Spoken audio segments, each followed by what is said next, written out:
It was in the 1990s that Jadavpur University introduced the film studies program. So it's not like, and now of course there are film studies departments in 2-3 public universities, like JNU has its School of Arts and Aesthetics, where it offers film studies related programs. EFL University, for the last 15 years, we have been having a full-fledged research program, PhD in film studies and visual culture. So, a number of private universities these days, there is a lot of interest, curiosity about film studies. People want to introduce courses related to film studies, and young scholars, more than anything else, young scholars want to work on cinema. And this is so encouraging, for people like us who've been doing film studies for the last 15, 20 years, to see young people interested in researching on cinema. So I want to frame this discussion, as I said, within two contexts. One, what has enabled this kind of cinema coming in a big way into our ambit of study. This, I would think, is the availability, the sheer availability of cinema, to all of us today. Imagine you wanted to write an article on cinema in 1960 or 1970. More or less, most of the time, you had to do it from memory. So you would have watched a film in the theater, and probably you want to write about it. You have to recall whatever you watched. There was no opportunity for you to go back and watch the film again. You don't even know where the film is. It might very well have gone into the stronghold of the studios. And studios themselves imagined films as consumable products. That is what you will consume now and then stock away, which is why you had this phenomenon of remakes in India. Every 2 years, every 3 years, people could keep making the same film because the earlier film is already obsolete and not available, right? So there was the absence of film itself, which was a big hindrance for anyone who wanted to write about cinema. In the time of, Doordarshan and the satellite channels, many of the films that your parents' generation might have watched and told you about, you started watching them. There were repeat shows on the various television channels, because TV channels wanted content to keep their channels running for 24 hours. So cinema was there providing that content. So you started watching on television. Many of the films, 40, 30-year-old films came back to you. Black and white era films came back to you. And this was also the time when you had video cassettes. There were places that used to rent video cassettes, remember? Maybe you were all children then. So there were places that rented out video cassettes. So some of the films, particularly world cinema, you probably heard the names of the directors, but you actually got to see them when these renting, video cassette rental places would have all these films stocked up. And then there was the time of CDs and DVDs, and you probably purchased these CDs and DVDs, and now, of course, they're just of disposable value. I don't think you keep them anymore at your places. So, in other words, during these years, what has happened is cinema now as something that is available to you for watching in the comfort of your house, for writing, has, certainly come within your sphere. You can observe that cinema is coming closer and closer to you. And now, of course, with the digital era, YouTube is your archive, right? So virtually any film, that you want or you have heard, they're available. If they are not on YouTube, they are on OTT platforms, or you can subscribe and get these films. So what I'm talking about is one of the enabling factors that has allowed film studies, teaching and research in cinema to come up in a big way, right? So one of the contexts then is the sheer ubiquity and availability of cinema today, which was not available, which was a luxury. So earlier, if people wanted to watch a film, you had to go to someone who had a projector and those huge reels. I mean, it was not doable at all. You know, you would rather not write, not even, bother about it. Why take all the trouble, right?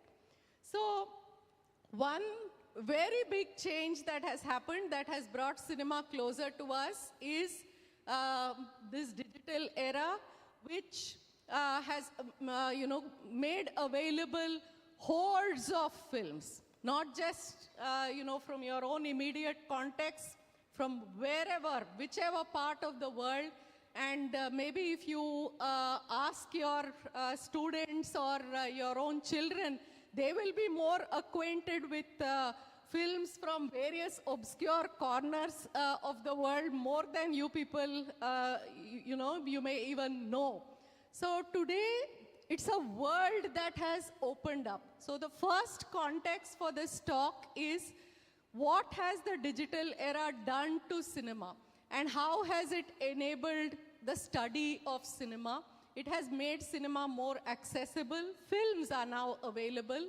And another very big change is, now all you need to do is, start watching the film, and you want to see it again and again because you are writing an article about it. So you want to stop, you want to go back. So you can do all that on your laptop, right? So this was, again, not something that was available to earlier generations of film scholars, many of whom had to rely on their memory, right? So once you come out of the film theater, what remains of a film with you? Except the story, what else can you say, right? Because the film is running in, it's going in time, right? It's passing in time. So what can you capture of what is happening on the screen? Very little. But now it's very different. You want to do an elaborate frame by frame, shot by shot analysis. Freeze the screen. That's all you need to do. So the technology for meticulous understanding, for meticulous engagement with film content is available now easily at your fingertips. So that is, again, another big change that has come about. So one context, as I said, is what has happened to films and their availability in the digital era. The second context that I'm framing this talk is the context of NEP. So, next slide. So in this, in the NEP document, there aren't too many references to films. NEP is not saying, introduce film studies in so many words. But there are certain cues, that an NEP document is giving us. For example, it says our pedagogical, focus or orientation must be more learner-centric, learner-focused. We must move from what learners know to what they don't know. So if cinema is, something that students are familiar with, if the world of cinema is the world which they like, which they are familiar with, why can't we begin with that, right? So one of the ways in which we can think of making our classrooms more interesting, engaging, and also provide an entry point to students from what they know. from the realm of what they know. If you want to take them to something that is unknown, then here is a familiar world that they know, they like. And so if English teachers are not particularly well liked, probably through films you can become more interesting and more relevant, to students. Secondly, it gives us a sense, the NEP document gives us a sense of how the curriculum is envisaged to be holistic. That you include literature, you include various aspects of culture. There must be something that they learn in the form of skills. There must be something that they learn in the form of, analysis, in terms of critical engagement. So cinema can help you to do, all that and more. And the second aspect that the NEP document talks about is the way in which you can use technology, what it calls as, gamification and apps. So why don't you use more of those? The NEP document encourages us to do. I'll come to this aspect in a bit. Engaging, using films, storytelling, various modes of storytelling, various modes of poetry, music, and so on.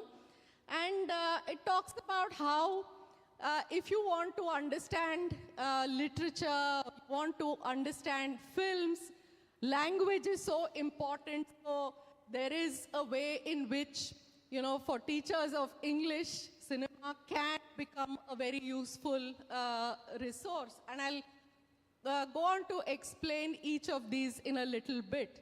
And it's also talking about Incredible India, where films are a great wealth, our resource.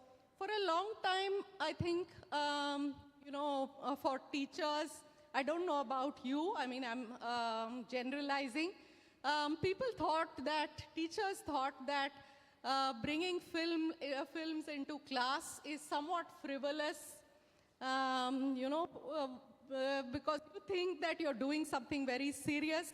Teaching literature or language through literature is very serious, whereas cinema, you feel, would be somewhat less of a serious kind of an engagement.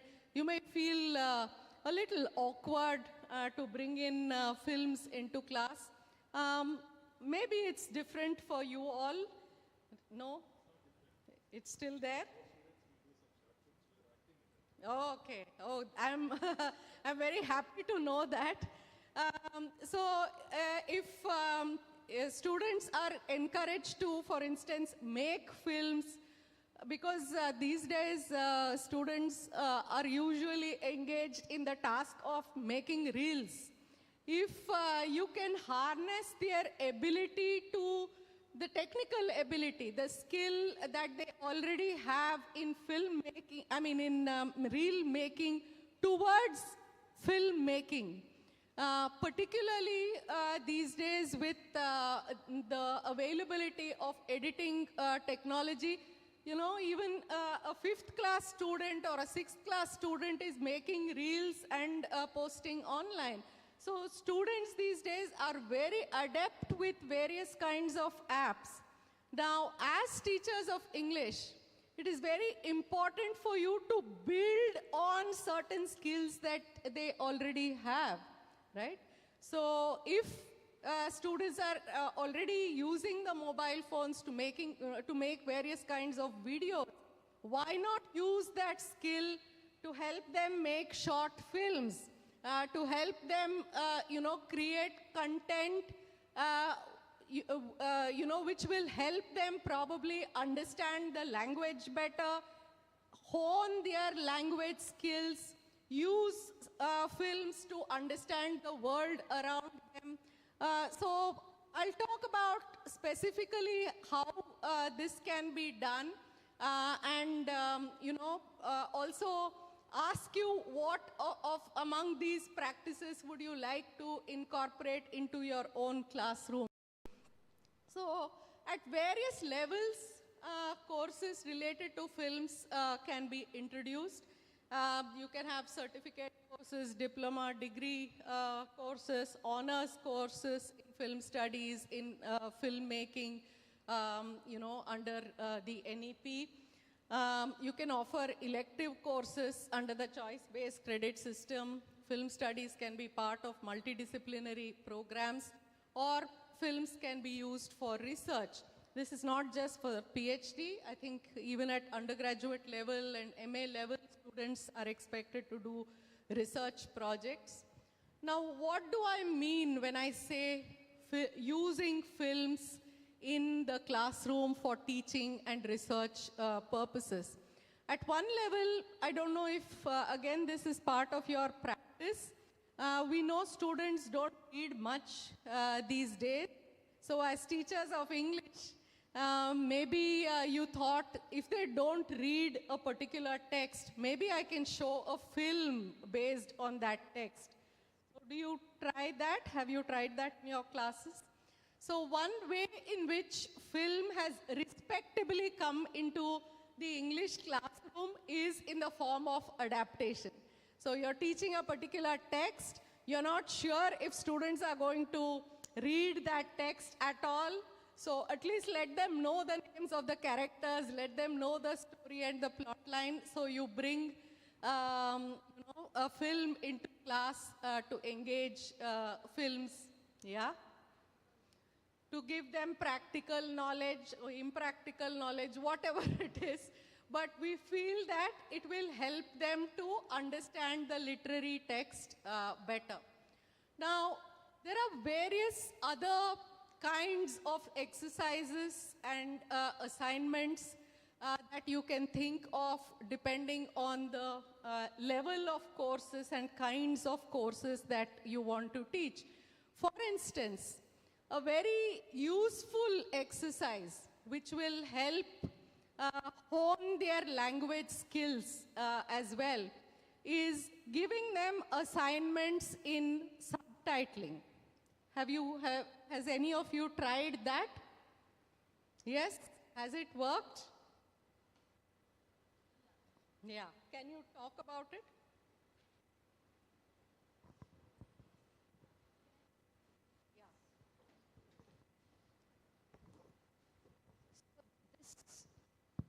So this was an activity that I designed for my project when I was doing my PGDTE at IFLU.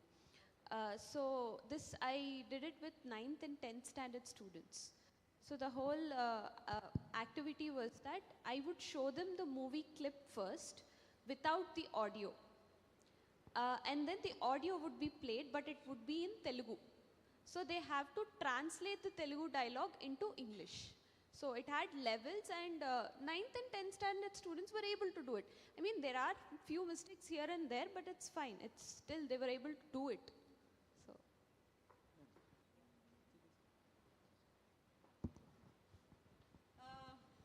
So that's a good enough starting point where you show a clip from a film and ask students to translate it. Now, I'm going to introduce a little bit of a complication to this, and that is when you ask students, to watch a particular clip and subtitle it, as a teacher of language, you are asking them to listen to the dialogue. The dialogue could be in Telugu, it could be in Hindi, it could be in whichever language, right? So you're asking them to listen to the dialogue and translate it into English. It will engage with, their ability to find equivalent words or whatever. Now, I'm asking you to complicate this a little bit by asking them to pay attention to what is in the frame in the visual sequence, okay? So much of cinema is not just about what you hear. It's also about what you see, contextual information, right? So what can students do, in terms of engaging with a film clip or a film text. So usually in class, I ask them to subtitle a 5-minute or a 10-minute clip. And today you have a number of softwares to help you actually add the subtitle. So this is not about writing, translating and writing it separately, but actually subtitling that clip. On YouTube you can add subtitles. Adobe Pro helps you. I think Capwing. There are a whole set of, Final Cut allows you to add subtitles. Whole series of subtitling software. So they will also pick up the skill of using technology. They will learn to pay attention, listening to the sounds on the screen. They will have to pay attention to what is within the frame. Take in the contextual visual information, because if you just hear the language, so much of what is happening on screen is completely lost. And remember, when you give subtitles, you have to be very pithy. You have to ensure that it fits into the screen as the screen passes. So they have to pay attention to what is within the frame and take whatever is the most important information that has to be conveyed to make that scene intelligible. What these assignments make students do, of course they learn language, but it also makes them very, very careful viewers of visual material. And they learn this skill of, and in today's context, I think it's one of the most important skills which I don't know, as English teachers one may neglect, the interaction between the verbal and the visual. We don't pay enough attention to that, but everywhere the students go, language does not come to them simply in written form. It comes to them often with various kinds of visuals, right? So give them assignments where they interact with visual texts, but also help them to make sense of the mise en scène, that is, what is in the frame, a particular photograph that is there in the frame. Why is it there? What kind of meaning is it adding? Will it help in the subtitle that they're going to write, right? So ask them to pay attention to each element, to each aspect. Even if it's a 5-minute clip, it will keep them engaged for at least a week, because they have to learn the technology of subtitling. They have to learn to listen over and over again to the sounds, and they have to learn to make sense of all the things that are happening on the film screen in that 5-minute sequence. So it's a very, very productive exercise that will help students. So if you want, why not design a course on subtitling, a certificate course on subtitling? It will help you for teaching language better. It will help them hone, their skills in the Indian language or the vernacular language which they are watching.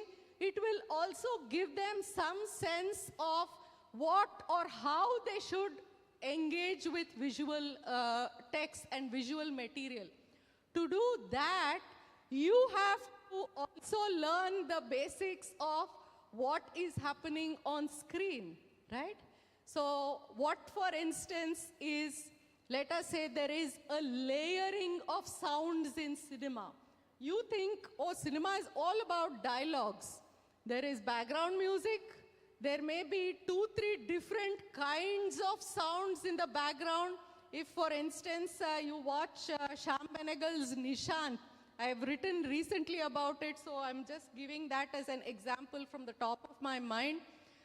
So if you listen to Shyam Benegal, the audio, the soundscape of Shyam Benegal's films, of course there are dialogues.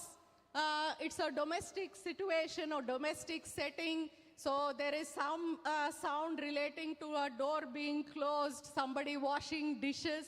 So you have those sounds as well. So you have dialogues, you have the sound, the ambient sounds, and also in the distance in Nishan, you have some vague sounds that seem like songs.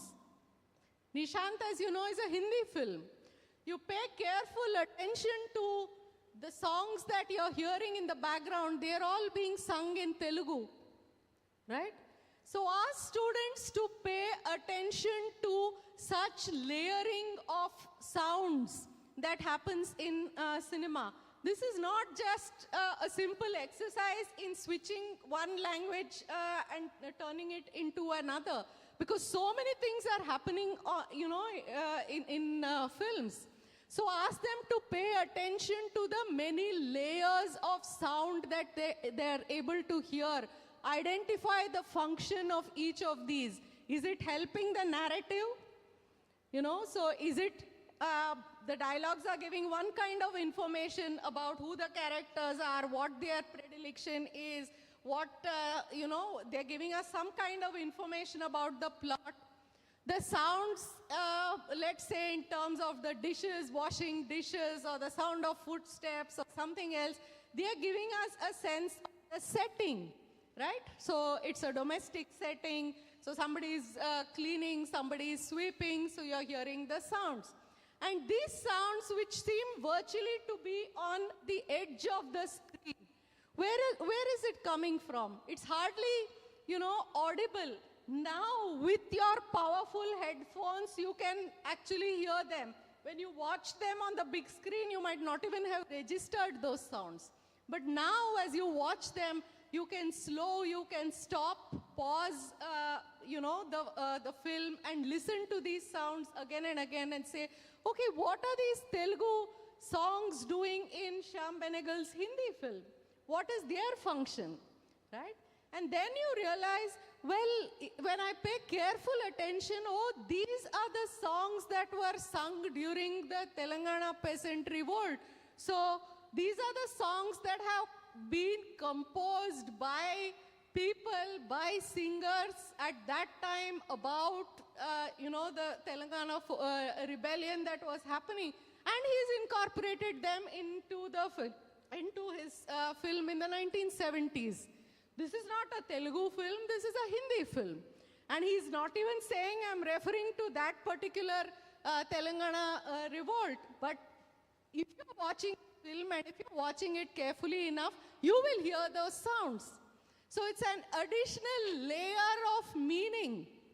It will become a more richer reading of the film when you pay attention to the many sounds and many languages that you may, watch in the film. So one exercise, as I said, could be subtitles. You could ask your students to pay greater attention. An entire certificate course or an entire, a multidisciplinary course could be offered for teaching students through subtitling, through film subtitling language, okay? And when I say language, this is not, as I said, just direct translation from Indian language to English. It would also involve, make them better viewers of the film, because they'll have to pay attention to every little segment which helps them to write better, more informed subtitles. Another very useful kind of an exercise or a course that you could offer for your students could be on something called, which you can call as videographic criticism or film criticism, whatever you want, where you ask them to pick particular sets of visuals from films and write a blog or an essay, developing an argument. So they have to learn how to stop films, extract skills, and then develop that into an essay which talks about or writes a critique or a review of a film. So it helps them to watch the film very carefully.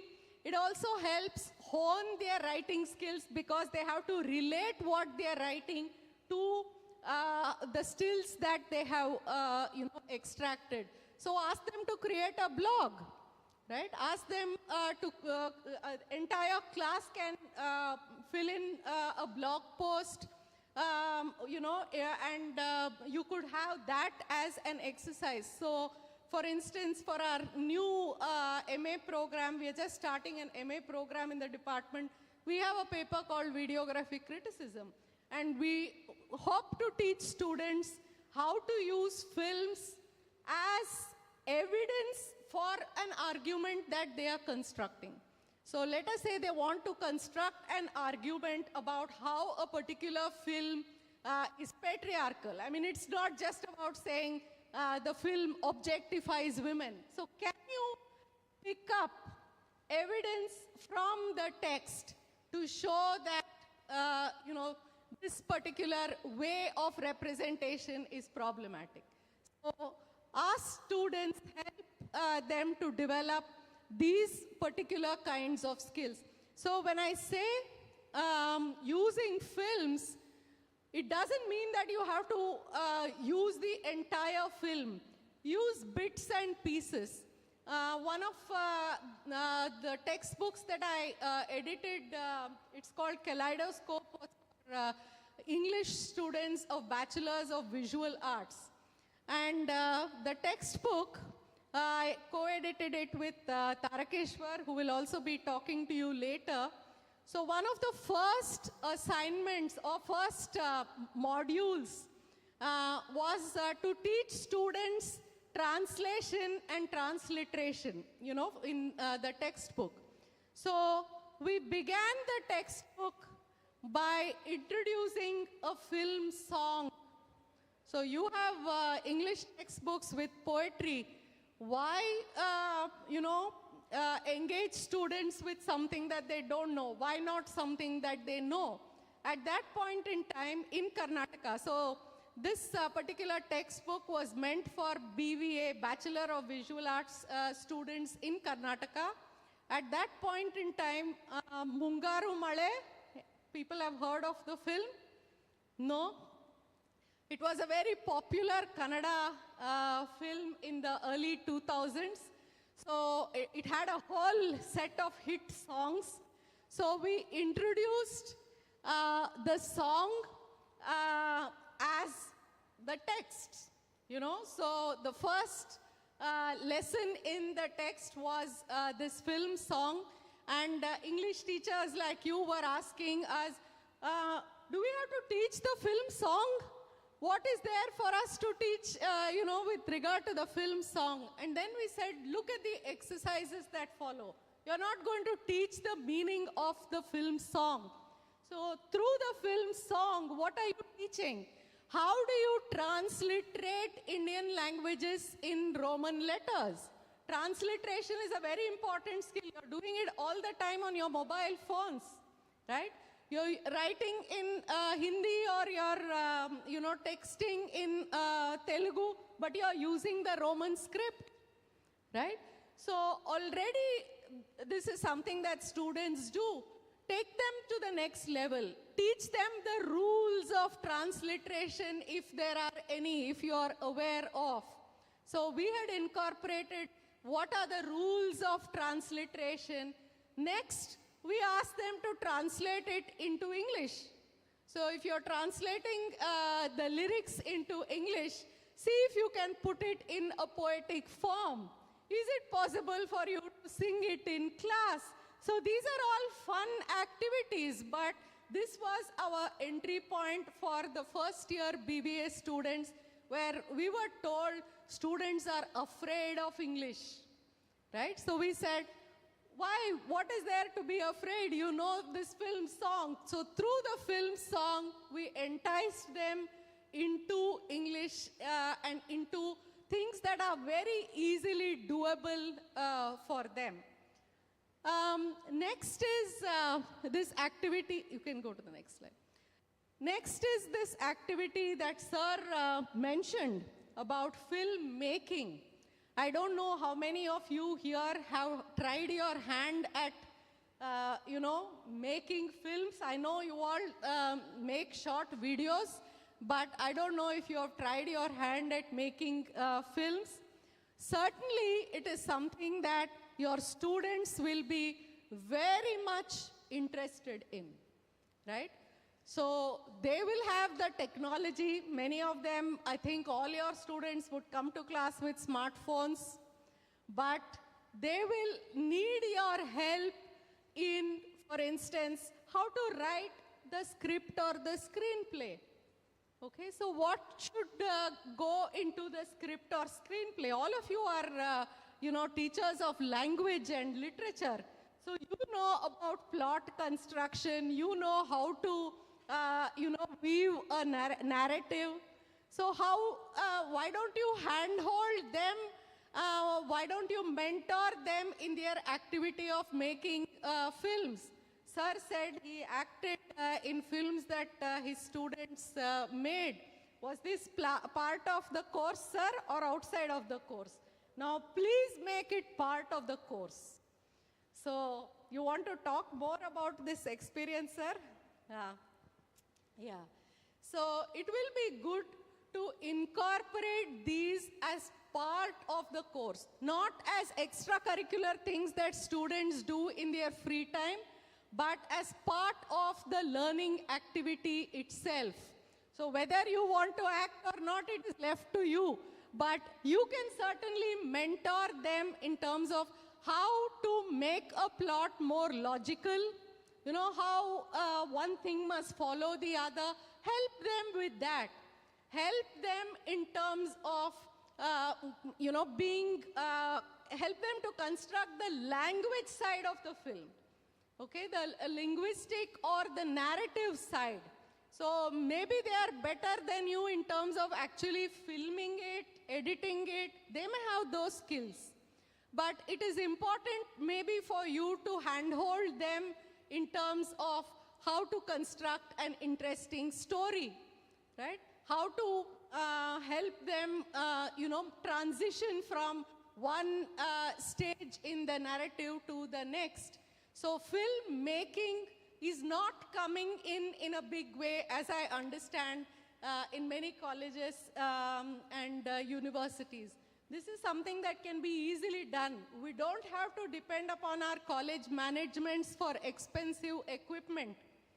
It can be done because students come with phones. Why don't you give them group projects that will help them to make these films? Let me here speak about our experience on talking films online. So when I was introduced, Madam said that I curate an online film discussion group called Talking Films Online. For the past 5 years, we have been having these online film discussions. As part of our anniversary, every June, we invite students to send us the films that they have made. So we get entries many times from first-time filmmakers, So we get entries from those who have sent us their films. We send these to a very, very prestigious jury. So we have a 3-member jury consisting of very well-known filmmakers, editors, technicians, film academics. So we send these films, and now the process is actually going on. On June 29th, we will know the winners of this year's, annual event. But last year, we had, a professor from a university in France on our jury, Professor Fabian. To this day, she remembers the award-winning films. In fact, she has written an article, a research article on the films that she judged for TFO. Because the student films for her were so memorable. And we are not looking just for technical finesse. It is, what are young people thinking today? What are they doing? Right? They have so much in terms of technology. How are they using it? How are they conceptualizing it? For instance, in this year's competition, we are also like watching the films, even as the jury is watching, we are also watching it. Such profoundly philosophical ways of visualizing we see in, from students. A particular film is exploring this very simple idea of how people are made to fit into context. This is something that we all know. How we are kind of pigeonholed, made to fit into context where we don't belong, made to, not ask questions, not be critical. So we know the feeling, right? Now, the way the student has visualized this feeling of being pigeonholed, being, pushed into context where one is uncomfortable, and we are talking about young people, 18-year-old, 19-year-old, 20-year-old students. So his film visualizes this in the form of squares. So the entire film is a variety of squares that are found on his college campus. This could be a square in terms of the way a window is, a square. So a lot of squares, maybe what is there on the wall, the staircase. The entire film just pictures a set of squares. And at the end, we realize, why is he thinking of squares? And there is a monotonous voice which keeps saying, squares, squares. Who are you? Square. What are you? Square. So why is this? And then you think, okay, so this is what the student is saying. How he's being kind of put into context where he's expected to fit in neatly as if within a square. So it has made him mechanical, machine-like. Now this is a very profound thought, profound idea, which is visually explored in the form of film. See, our students have a lot of talent. I don't think any of us here doubts that. How you harness it and how you reach that talent is a challenge for all of us as teachers, right? Why don't we use those technologies that they are already adept at? And he said, ma'am, our professor helped us. He is a filmmaker. He helped us to conceptualize. He mentored us through this filmmaking. And I said, how wonderful is that, right? So the student comes in with a particular set of ideas, and there are professors who are helping them to kind of take it to the next level. It is a very, very profound and philosophical idea that the film explores. So I feel that through this competition, we get to see what students are thinking, how are their minds working. Another student recently, part of the competition, she said, ma'am, I'm a classical singer. I have never given, music for plays or cinema. When my classmate said he's making a film and said, you have to give music, I said, I have never given music in film. But I tried, and it seems to have worked. So they're exploring new things through this process, because as you know, film is a collaborative art. So bring together 8 students, 10 students, ask them to make a short film, 5-minute film. The film submitted to TFO are all between 5 to 10 minutes. Within that, how much they pack in, right? And today, they also know a visual language which may not be available to you and me, but they have wide exposure to latest Hollywood films, to Korean films, all kinds of films, right? So it is very important for you to dig into their existing knowledge and help them to develop these further. Now, in terms of research, the kind of research projects, research areas, so far I have been talking, as if film studies only has to do with films. The availability of films in terms of, YouTube or OTT platforms. But film studies is not just about watching films. Right? So one of the projects that I had given in my class, which again was extremely, extremely successful, is I asked my students to go back to their hometowns. They were going for a break. So I asked them, when you're going back to your hometowns, interview the oldest people. It could be your grandparents, it could be someone in your neighborhood. Interview them and ask them to recollect their film-going activity. So what films have they watched? What are the theaters, which are shutting down near your homes? Single-screen theaters. So many have just disappeared before our eyes, right? So go back and try and find out what are those theaters? What films were they screening? Who watched the films in these theaters? Ask them to do an exercise where they interact. You want students to speak, to interact, to write a report. So they went back. This was the research project that we did. They went back, documented, the memories of film going, of their grandparents, of the aunts and uncles in their neighborhood, and submitted it in the form of a report, a research report, right? This is again very doable for an MA project. We don't, want to tax them too much by saying, watch 50 films or 40 films. No. Go and document in your neighborhood the theaters.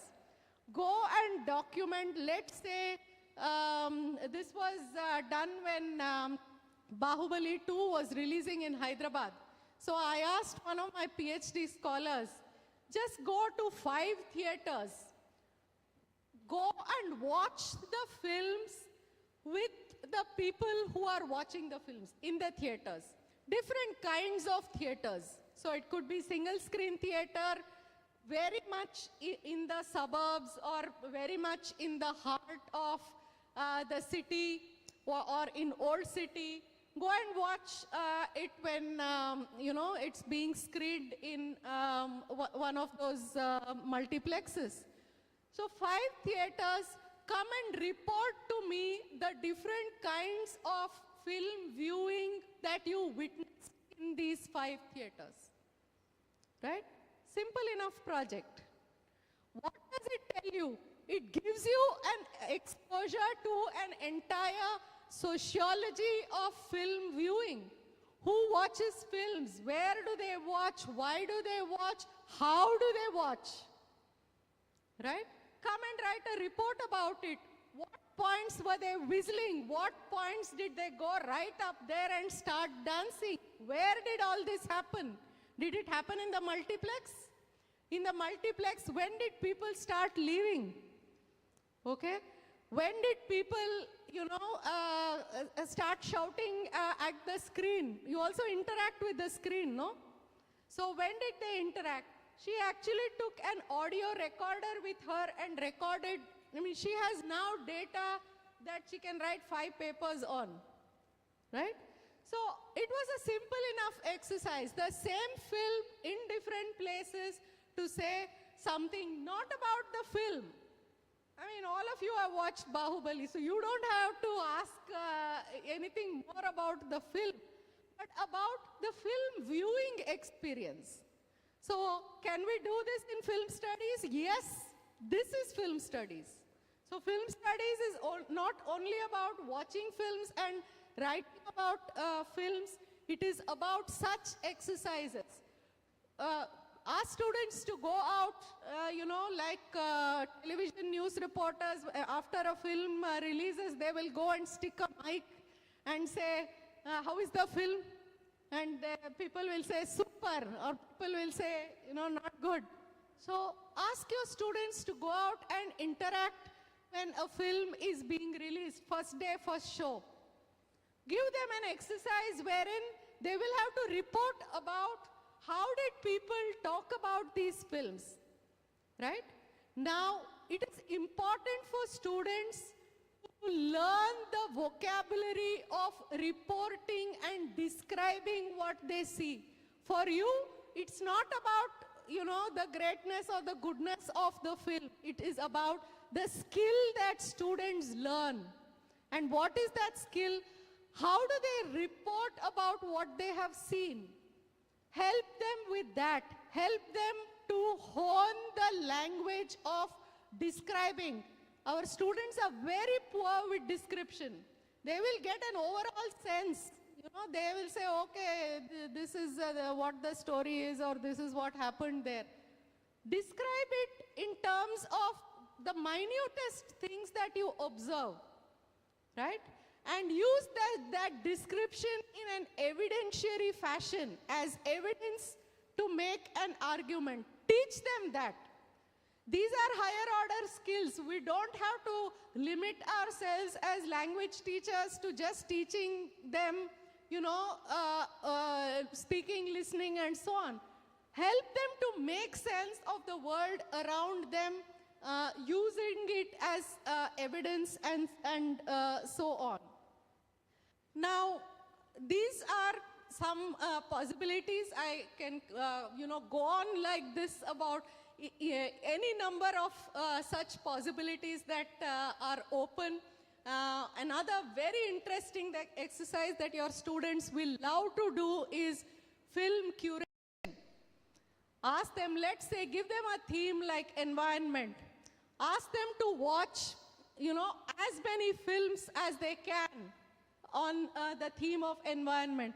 Ask them to curate a film festival for 5 days or 4 days, where they'll have to watch maybe 30 films in a group, 40 films, and pick up 5 and justify why those 5 are being selected for this particular film curation.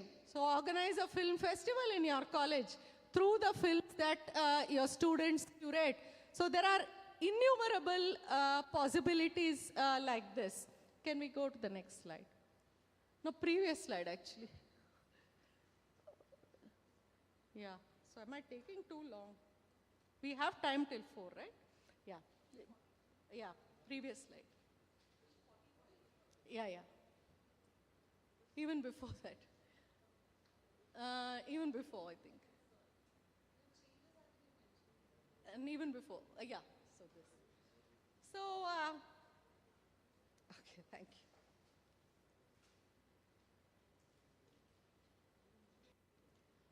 Yeah. One of the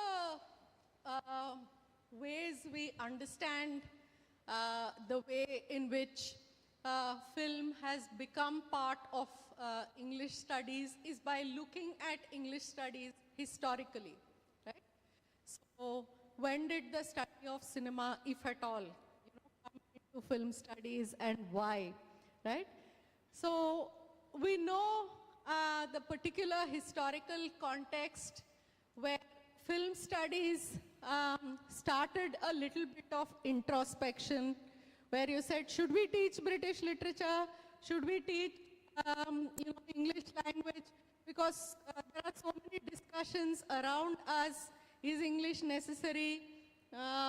Even now people are saying, do away with English, let us use Hindi, or let us use some other Indian language. So what will remain of us? What will happen to all of us if English is thrown out? So it was in this context of postmodernism, post-structuralism, post-colonialism, where the idea of English and what we thought was the function of English was deconstructed, right? And this happened to a large extent in the 1990s. And that is when this idea that the English classroom is supposed to be doing something, virtually as if in an isolated manner, like we are all existing in an ivory tower. So this sense was deconstructed to large extent. And it was also in that context that I wrote one of my early papers on the subject. It was a co-authored paper. It was called The Changing Metaphor of English. So we had argued in that paper that today the world, the outside world and the classroom, it's not like there is a wall between them. It's very much like there is a flow. So what is happening outside must come into the English classroom if it is not already doing that. And what is happening in the English classroom must also be relevant for the world outside. So what English meant to people who taught me is not the same as what English means to you today. So what English stands for is certainly changing. And we have to take into account these, changing meanings or understandings. So it was in this context that film came into film studies along with cultural studies, a whole lot of, like media studies, disability studies. So English, as we know, started incorporating many of these changes, the study of gender, for instance, feminism. So there was this big moment in during my MA time where everyone started doing theory, as it was then called, right? So everyone was reading post-structuralist theory or reading feminist theory. So it was a very big thing. So somehow it seemed to be better than just teaching British literature or studying British literature or doing ELT or whatever. So there was this sense of expansion of the literary canon. It was in that moment that film also slowly made its way into the English classroom. Some of the earliest people in India who started, bringing cinema into the classroom were English teachers, right? So otherwise, cinema was, as Sir said, only what you do extracurricular, only what you do outside of the class. You can't bring it into class, right? But it was English teachers who started bringing cinema very slowly into the classroom. There was a professor, for instance, in Bangalore University called T.G. Vaidyanathan.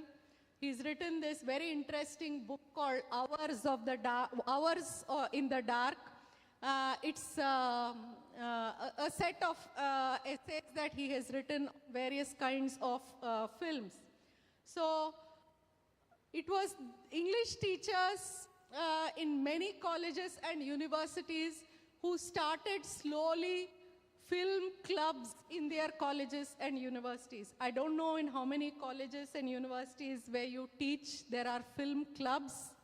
If you don't have, please have. Okay? Because it is a very important and legitimate activity for students to be involved in. There is nothing, that you must be worried or you shouldn't censor that activity, right? Please allow them the space to, particularly let it be handled by students. Please allow them the freedom to choose the films they want to watch. Maybe write about it as well.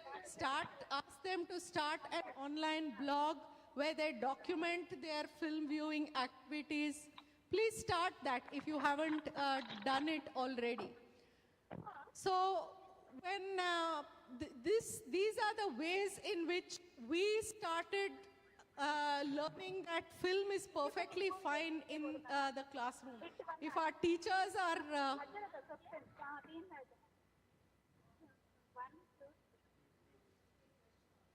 okay, yeah, sure.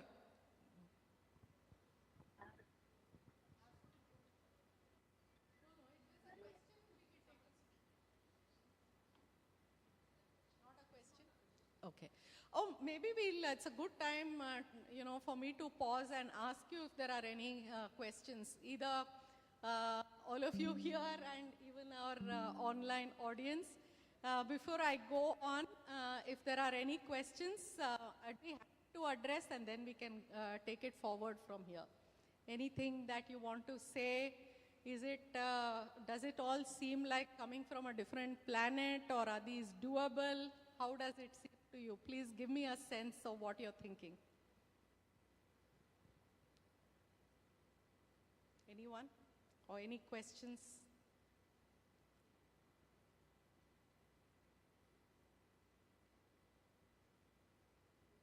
No questions? Yes.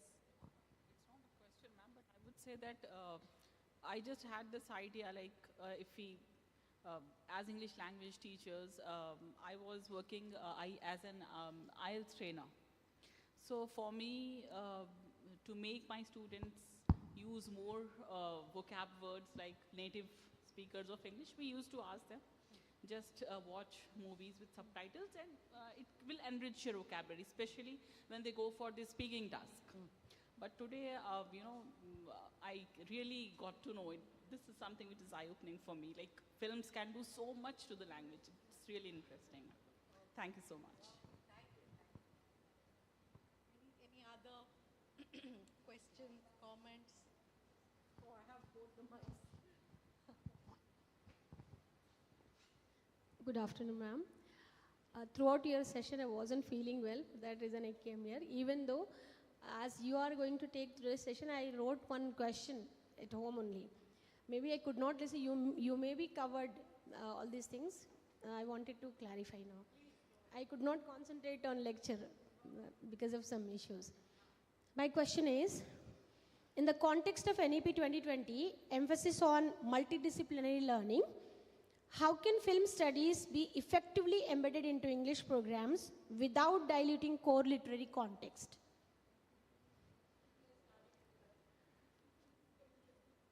All right. Do you think there is a possibility at all or no? There is a possibility. Okay, so how? Without diluting, I don't, I'm not getting. Ah.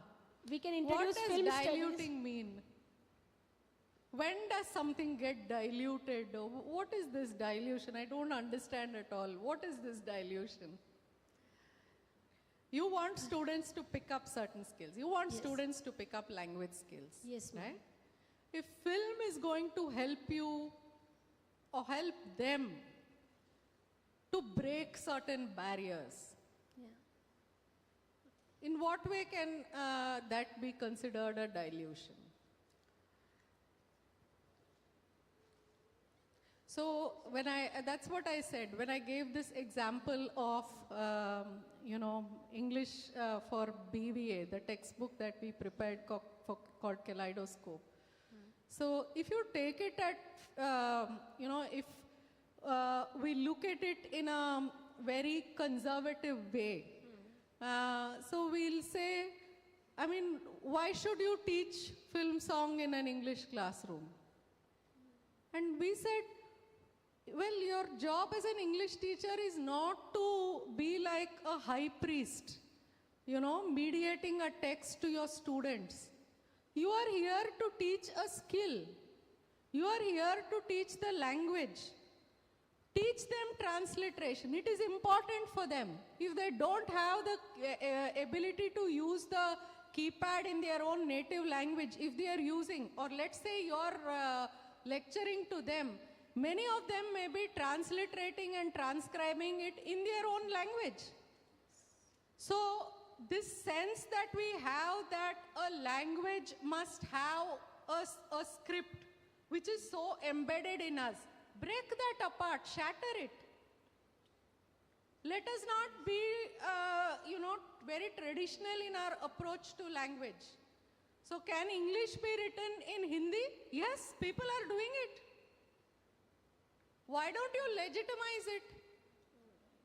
Why, instead of saying that is wrong, you should not do it, But we English get itself adopted the Roman script. But ma'am, when we correct the papers, if papers are coming in other Well, these are all steps towards breaking the barriers. barriers. Don't tell them that this is wrong. All right. They will learn by and by. By second year, is there something very great that will be lost if by second year they pick it up instead of in the first year? Right. Break those barriers in our mind and in the student's mind. Because our own philosophy of language is in some ways problematic. We think that a language is manifested, there are certain sounds specific to a language and there is a script specific to a language. No, there are a variety of ways in which we articulate a particular language. The way you articulate it may not be the same as I articulate, right? So over time, certain modes of articulation have become prestigious. Teach them the politics of that. Why has my way of speaking, become more prestigious than someone else's way of speaking? Teach them the politics of language. Don't teach them, you should speak like me. Right? I think all these are very, very important. Ask them to watch films or take an entry point into language teaching through film songs. There is no harm if you ask me. Because that will break the barrier, between the student and you. You're not, teaching the songs. You are teaching skills. You are teaching translation skills. You are asking them to move between languages. That is so important today, in today's context. We can't put people into monolingual contexts. We need to exploit the multilingualism that is around us, right? Because languages are resources, right? Even UNO recognizes languages as resources. So why are we pushing them into monolingualism and saying, speak only English, this particular kind of English, this particular sounds are okay, this particular script is okay and not something else. Right? So I don't understand what core means. Maybe it is a problem for us. We have to rethink our core. It is not a problem with films. It's not a problem for students. Thank you. Yeah. Any other questions?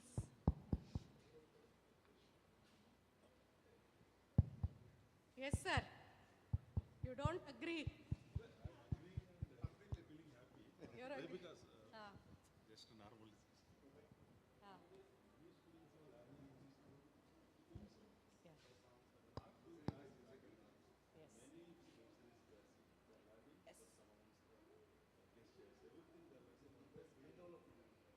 No, students in our class tell me, ma'am, we have learned Korean, and I'm shocked. Korean? Yeah, we are watching Korean movies and series, K-pop. We are learning. We have all this, great infrastructure for teaching languages. All that they're doing is picking up because it's pleasurable to them. When students like what they do, they pick it up.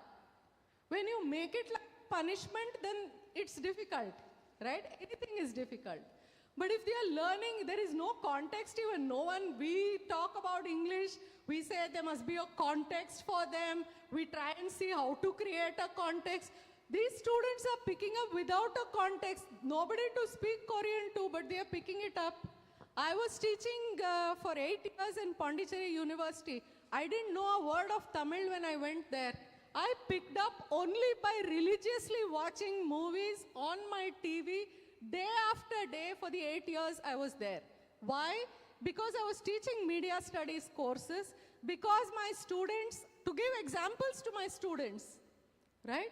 So I want to be part of the media world that my students are a part of. So if I want to give examples, I must know the world they inhabit. If I give examples from the cinema, I know there is no common language, right? So it is very important for you to think of films in that sense as a resource. You said very rightly about the use of Hollywood films for language learning, so that they pick up accent, they're able to pick up particular kinds of nuances and sounds and so on. Give them exercises where they have to translate English into the language that they know. That will enable them to improve their English language skills as well. Because they have to then pay attention to the sounds, pay attention to the meanings, contextual meanings of English. So it need not just be about,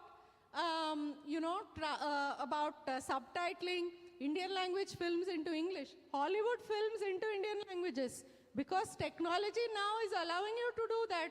Even Malayalam subtitles, Telugu subtitles, you can have all that, right? And your students will teach you. If you don't know, they will teach you, right? They will say, ma'am, this is the software we are using. We use Adobe Pro. When I, gave them this assignment, I said, YouTube will help you. They said, no, ma'am, we'll use Adobe Pro for subtitling. We'll use capping for subtitling. Fine, whatever you're comfortable with, right? And that is where, as English teachers, you will see, for instance, some of them use, like you have taught them, some of them use a particular kind of punctuation that they may see in essays. There is no place for such punctuation in subtitles. So then they realize, oh, all this learning, it's contextual. Where should I use semicolon? Can I use it in my subtitle? Well, it's very unusual, no? We don't find colon, semicolon, all those things that you may find elsewhere. So then they learn, okay, there is a context to when certain kinds of punctuations have to be used where. So instead of this, can I use something else to, help the transition? So then they start exploring. For us, for them, for both of us, it's a learning experience, right? Yeah. So I was asking here questions that, if you are devising a pedagogy, making use of films, you have to be clear what is film, in what sense you are using film. Because film, in the very first batch of our PhD, in our first PhD batch, we had a student from chemistry. So we said, my God, what are you going to do here? So he thought in film studies, he came thinking that he will look at celluloid. So he thought that is what film studies is. We had not even in our wildest dreams imagined that a chemistry MSc student would take admission in a film studies program. And he came thinking that is what he would do here. It's a different story that now he has entered the film industry and he's assisting his uncle. But at that point of time, we thought, oh, we have to be careful about what we mean by film. Do we mean celluloid when we say film studies? Is that what we mean? For a chemist, film is that. So is it that substance or is it a medium? In media studies, in communication studies, it's a medium, right? So it's a medium, you call it a medium of communication, you call it as a mass media, right? So it's a medium with a message, right? So it's a means of reaching a particular message to large numbers. Do you conceptualize cinema or film as that, as a medium? So where you pay attention to the message that is transmitted and the reach of the medium. Or do you consider it a screen?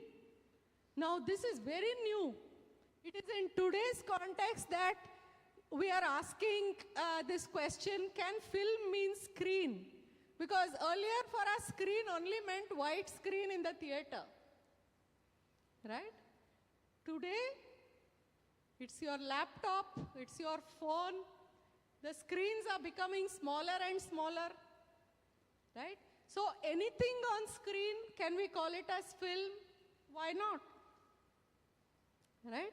So when we say film studies, should we only take feature films? Should we only take documentaries? Anything on your screen. Can we study reels? Why not? We have people writing, research articles on reels these days, right? The way, our attention span. Today we can't watch anything for more than a few seconds. All of us have that sense, no? We get impatient. Reels is teaching us how to watch. We are impatient viewers now, right? So the way in which we would engage with the screen earlier, now we don't have that patience. And your students don't have patience with reading long text either. So they are also a generation brought up on reels and makers of reels. So imagine how their minds must be working.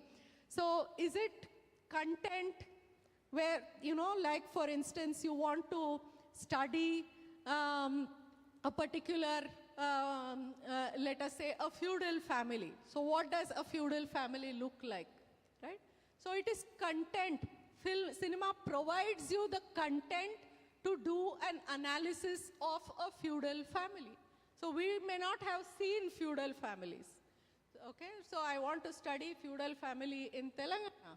So I don't know what it looks like. I cannot enter and do a study in people's homes. So I can see it on screen. I can look at 40 films. I can look at 60 films, and I can extract the content of what I want to study through that. Is it images? So I gave you this example of videographic criticism. I abstract images, and then I try to do an image analysis, a set of still images, because cinema is that, no? It's a set of images that are set in motion, still images that are set in motion, right? So is it just a set of images? Can I teach students how to analyze those images, just the visuals? Is it technology? A big part of cinema is technology, right? So do we know enough about how a film is made? Can we, help our students with whatever technology we know or is available to them and us? So can we conceptualize cinema as technology? Is it an institutional arrangement? There are producers, there are exhibitors, there are distributors. There is the popcorn seller, there is the carpenter who makes the sets, like sets of Bahubali.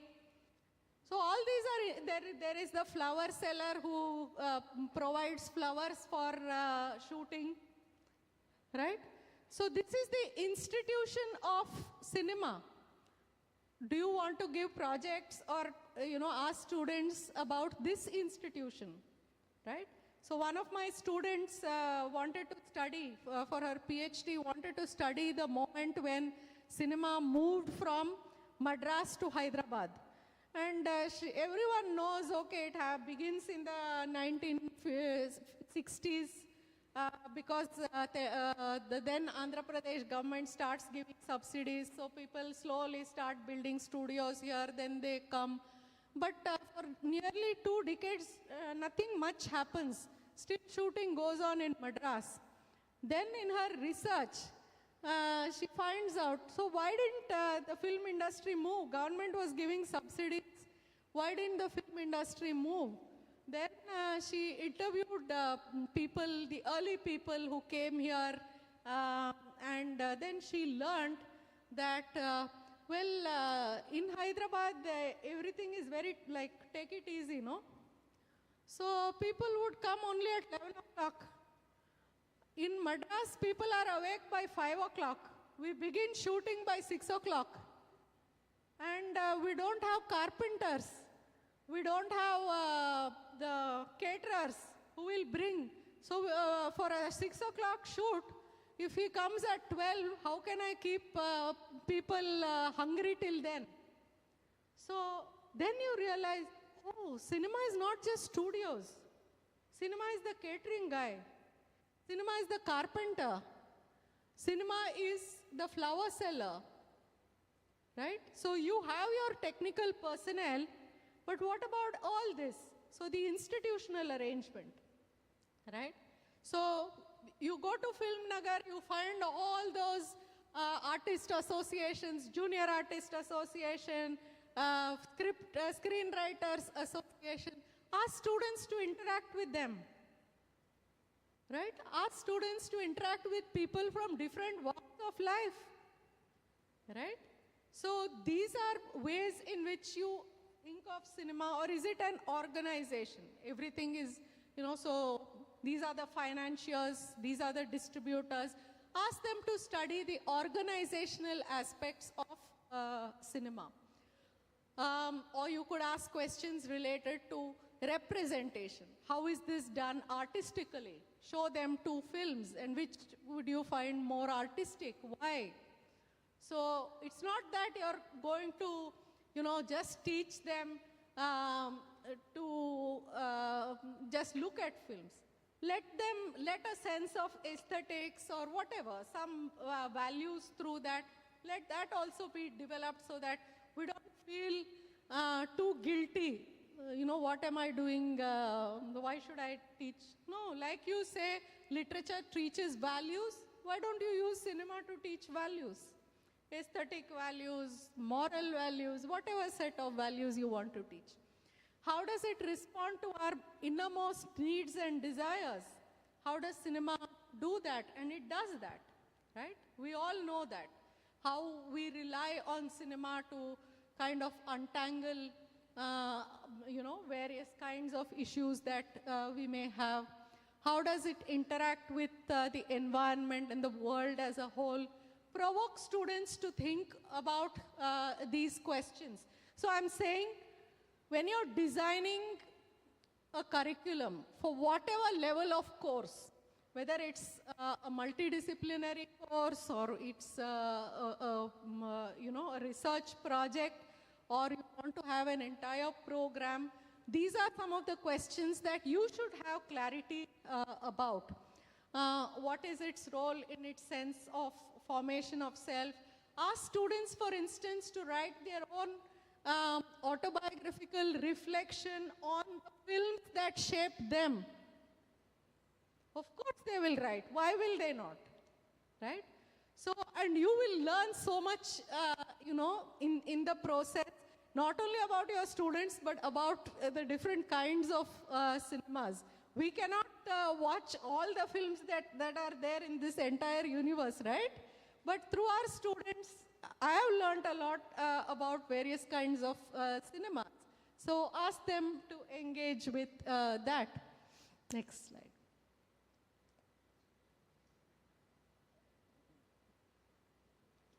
Screen freeze. Yeah. So there are various approaches that you can adopt for the teaching. You can make it an aesthetic approach. How do you comprehend a film text? When is something harmonious? So I can go on till 4 or 4:30? At 4, okay.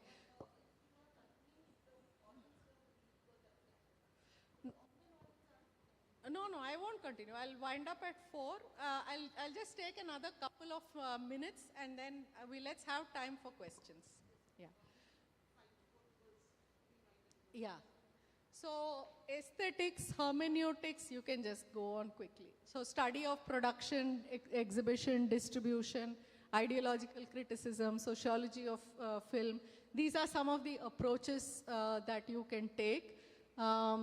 Film appreciation, media education, educating students about various aspects of media. Here I've just listed a set of topics.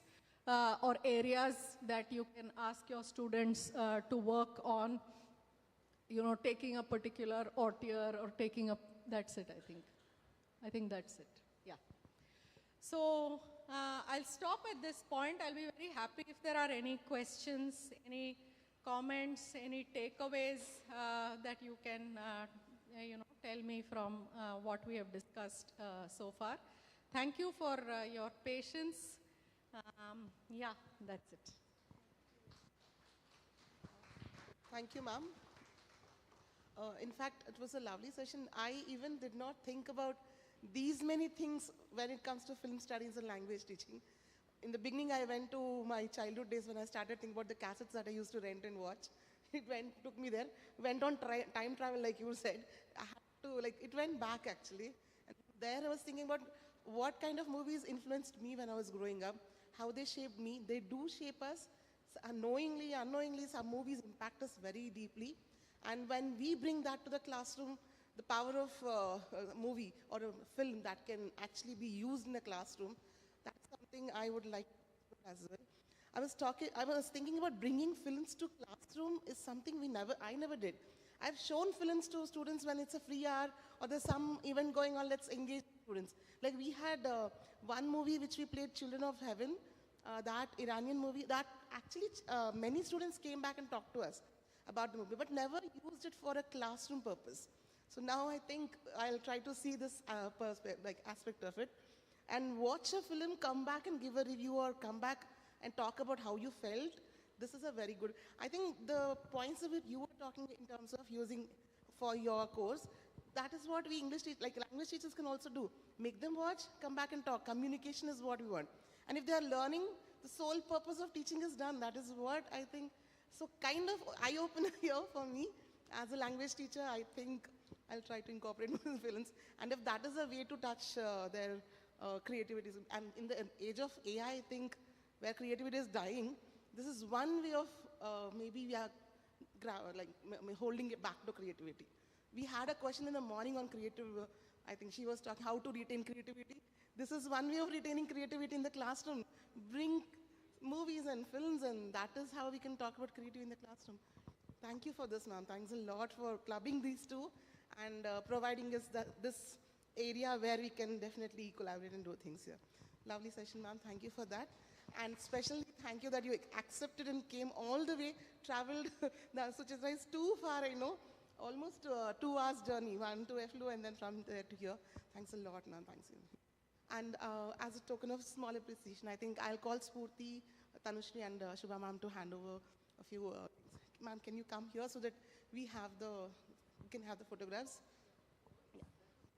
Yeah, thank you.